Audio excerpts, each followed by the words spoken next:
Hello दोस्तों, नमस्कार। दोस्तों, आज हम बिहार के बारे में आपसे बात करेंगे। बिहार में जो आज हुआ है उसमें 4 बिंदुओं पर बात करेंगे। आज बिहार में मोदी जी की रैली हुई है, उस पे चर्चा करेंगे। तेजस्वी जी जो बिहार के पूर्व उप मुख्यमंत्री हैं, उन्होंने कुछ मोदी जी से सवाल पूछे हैं, उस पे चर्चा करेंगे। तेजस्वी जी ने अपना कुछ बयान दिया है, उस पे भी विचार करेंगे। और साथ साथ मोदी जी का एक वीडियो भी उन्होंने शेयर किया है अपने ट्विटर हैंडल पे, उस पे भी विचार करेंगे। दोस्तों, इस साल में 2 प्रदेशों में चुनाव था। पहला दिल्ली। दिल्ली का चुनाव तो खत्म हो गया है, आप लोगों ने उसके बारे में अच्छी तरह जान लिया है। अगला चुनाव है बिहार का। अब सारे नेता बिहार की तरफ कूच कर चुके हैं। आज अपने देश के प्रधानमंत्री श्री नरेंद्र मोदी जी बिहार में रैली की। अपनी रैली में उन्होंने बहुत कुछ बताया। उस पे हम आपको उनका एक छोटा सा वीडियो दिखाते हैं। आप लोग पहले वीडियो देख लीजिए। साथियों, मैंने लाल किले से कहा है कि विकसित भारत के 4 मजबूत स्तंभ है। ये स्तंभ है गरीब, हमारे अन्नदाता किसान, हमारे नौजवान, हमारे युवा और हमारे देश की नारी शक्ति। एनडीए सरकार चाहे केंद्र में हो या फिर यहां नीतीश जी के नेतृत्व में चल रही सरकार हो, किसान कल्याण हमारी प्राथमिकता में है। बीते दशक में हमने किसानों की हर समस्या के समाधान के लिए पूरी शक्ति से काम किया है। किसान को खेती के लिए अच्छे बीज चाहिए, पर्याप्त और सस्ती खाद चाहिए, किसानों को सिंचाई की सुविधा चाहिए,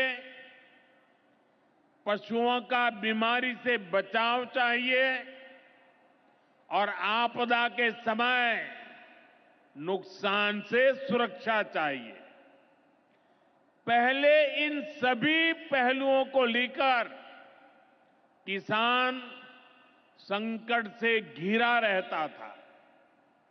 जो लोग पशुओं का चारा खा सकते हैं, वो इन स्थितियों को कभी भी नहीं बदल सकते। एनडीए सरकार ने इस स्थिति को बदला है। बीते वर्षों में हमने सैकड़ों आधुनिक किस्म के बीज किसानों को दिए। पहले यूरिया के लिए किसान लाठी खाता था और यूरिया की कालाबाजारी होती थी। आज देखिए, किसानों को पर्याप्त खाद मिलती है। हमने तो कोरोना के महासंकट में भी किसानों को खाद की कमी नहीं होने दी। आप कल्पना कर सकते हैं कि अगर एनडीए सरकार न होती, क्या होता। साथियों, अगर एनडीए सरकार न होती तो आज भी हमारे किसान भाई बहनों को खाद के लिए लाठियां खानी पड़ती। आज भी बरौनी खाद कारखाना बंद पड़ा होता, दुनिया के अनेक देशों में खाद की बोरी जो 3,000 रुपये की मिल रही है, वो आज हम किसानों को 300 रुपये से भी कम में देते हैं। एनडीए सरकार न होती तो यूरिया की एक बोरी भी आपको 3,000 रुपये की मिलती। हमारी सरकार किसानों के बारे में सोचती है, उनकी भलाई के लिए काम करती है। इसलिए यूरिया और डीएपी का जो पैसा किसानों को खर्च करना था, वो केंद्र सरकार खुद खर्च कर रही है। बीते 10 साल में करीब 12 लाख करोड़ रुपए जो खाद खरीदने के लिए आपके जेब से जाने थे, वो बच गए। वो केंद्र सरकार ने बजट में से दिए हैं।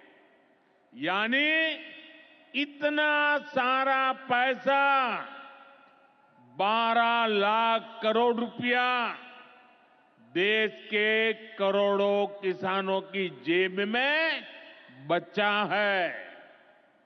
साथियों,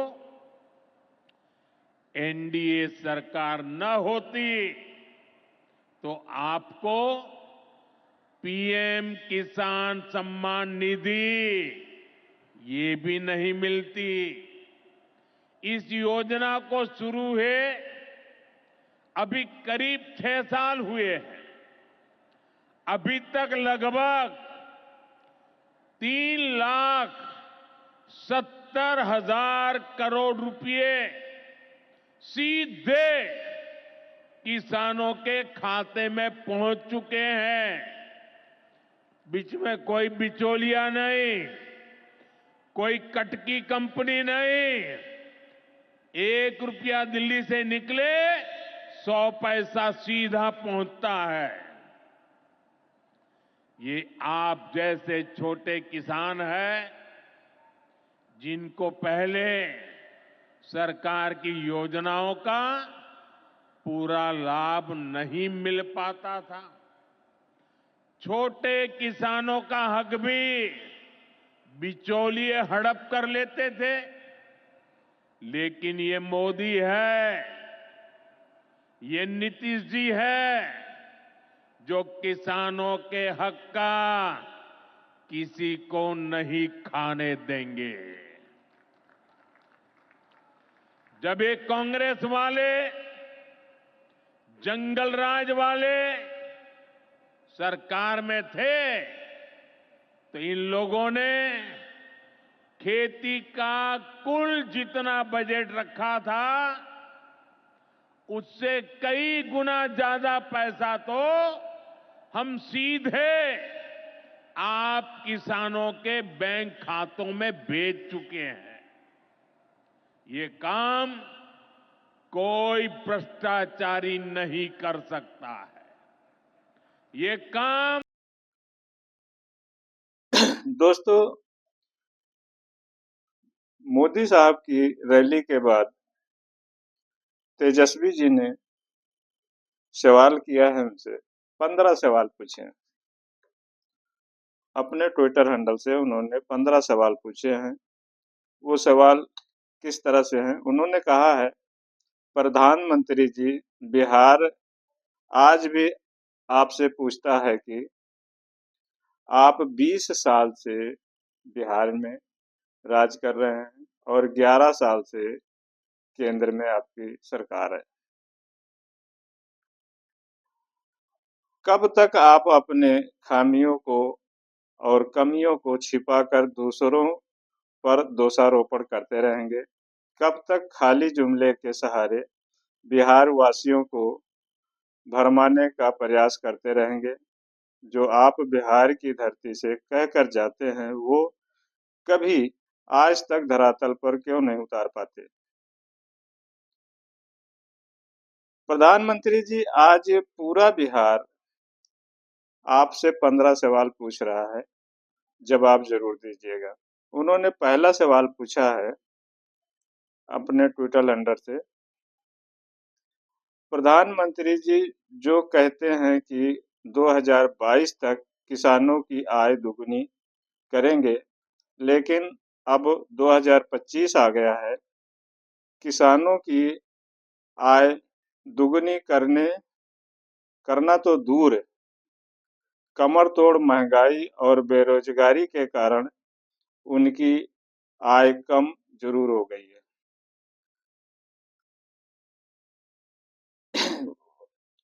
दूसरा सवाल पूछ रहे हैं, बिहार के किसानों की समस्याएं, चुनौती और संकट अन्य राज्यों की तुलना में अलग है।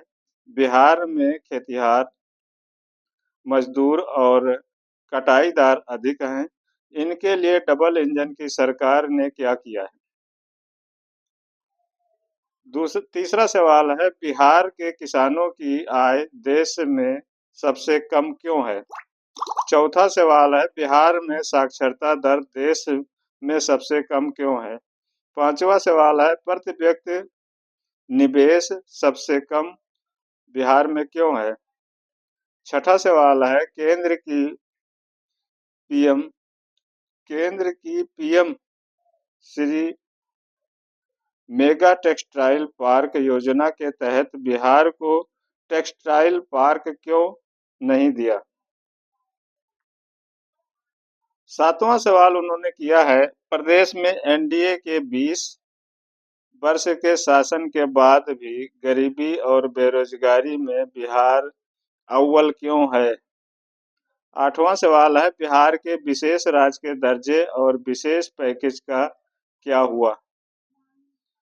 नौवां सवाल उन्होंने किया है, 2024 में मोतिहारी की चीनी मिल शुरू करवा, उसकी चीनी के चाय पीने का वादा करने वाले प्रधानमंत्री जी, बताइए कि मोतिहारी की चीनी मिल की चाय कब पिएंगे? 10वां सवाल उन्होंने किया है, प्रधानमंत्री जी बताएं कि वो मधुबनी,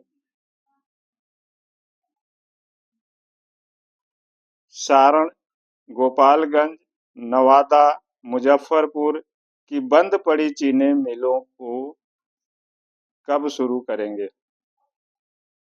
11वां सवाल है, प्रधानमंत्री जी बताएं कि वो कटिहार में जूट मिल कब शुरू कराएंगे? 12वां सवाल उन्होंने किया है, प्रधानमंत्री जी बताएं वो बेरोजगारी को रेलवे और आर्मी में नौकरी कब देंगे? इसी तरह 13वां सवाल, प्रधानमंत्री जी बताएं कि महागठबंधन की बिहार सरकार से पारित 65% आरक्षण को संविधान की 9वीं सूची में शामिल क्यों नहीं कर रहे? 14वां सवाल किया है, प्रधानमंत्री जी बताएं कि वो देश में जातिगत जनगणना क्यों नहीं करा रहे? 15वां और आखिरी सवाल उन्होंने किया है, देश में सबसे अधिक पलायन बिहार से होता है, आपने बिहार से पलायन रोकने के लिए क्या किया? साथ ही साथ वो लिख रहे हैं, 11 वर्ष से आप प्रधानमंत्री हैं, प्रदेश में 20 वर्षों से आपकी सरकार है, लेकिन बिहार को कुछ भी और ना ही मिलने की उम्मीद है। बिहार वासी अब झूठ, जुमले और प्रचार नहीं चाहते। इसी के साथ साथ उन्होंने एक अपना बयान भी दिया है, कुछ उसका भी वीडियो मैं आपको दिखाना चाहता हूँ। देखिए, बिहार का चुनाव है और एकमात्र चुनाव सिर्फ बिहार में ही होने वाला है इस साल में। दिल्ली का चुनाव ख़त्म होते ही हमने पहले भी कहा था कि सब बिहार कूच करेंगे, कूद कूद के लोग जो है बिहार आएंगे। लेकिन बिहार ने इतना 20 साल तक इन लोगों को डबल इंजन को सरकार चलाने का मौका दिया। केंद्र में 11 साल से प्रधानमंत्री नरेंद्र मोदी जी हैं, 20 साल से मुख्यमंत्री नीतीश कुमार जी हैं। साक्षरता के मामले में बिहार सबसे पीछे है। प्रति व्यक्ति आय और प्रति व्यक्ति निवेश में बिहार सबसे पीछे है। किसानों के आय में बिहार जो है सबसे पीछे है। बेरोजगारी में बिहार नंबर 1 है। पलायन में बिहार नंबर 1 है। गरीबी में बिहार नंबर 1 है। प्रधानमंत्री जी आते हैं, अच्छी बात है, लेकिन जब आते हैं तब जुमलेबाजी करते हैं, जुमला बोलते हैं, बिहार के लोगों को ठगने का काम करते हैं। पिछले बार कई बार चुनाव में आए तो चंपारण गए या बिहार में अलग अलग जिलों में जाकर के बोलते थे कि भाई यहाँ का चीनी मिल जो है चालू कर देंगे, यहाँ का जूट मिल जो है वो चालू कर देंगे, अगले बार आएंगे तो चाय यहीं का पिएंगे। क्या हुआ? बिहार का किसान की जो समस्या है वो आप समझ रहे हैं, और राज्यों की तुलना बिहार में, क्योंकि यहाँ बटाईदार सिस्टम ज़्यादा है तो और सिस्टम में किसानों की समस्याओं से थोड़ा डिफरेंट बिहार का किसानों की समस्या है। तो बिहार में जो है उस हिसाब से किसान जो है मर रहे हैं। कुछ किसानों के लिए इन्होंने नहीं किया।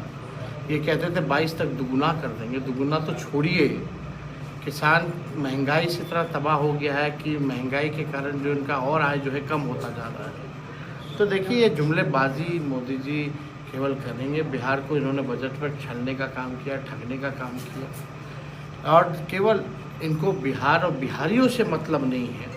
अब बिहार का चुनाव आएगा तो बिहार आएंगे, लिट्टी खाएंगे, मधुबनी पेंटिंग देखेंगे, छठी मैया को याद करेंगे, जानकी मैया को याद करेंगे, जगह जगह जाएंगे, बोलेंगे कि बिहार को नंबर 1 बना देंगे, नंबर 1 बना देंगे। 20 साल से आप राज्य में हैं, अब तक बिहार सबसे फिसड्डी राज्यों में आ रहा है। अपना विशेष पैकेज दिया आपने आरंभ में, क्या आपने रंगना मैदान में आपने कहा था कि कितना 1.25 लाख करोड़ का पैकेज देंगे, क्या हुआ उस पैकेज? कोई हिसाब किताब नहीं है। केवल जब चुनाव आता है तो मोदी जी को बिहार और बिहारी याद आते हैं।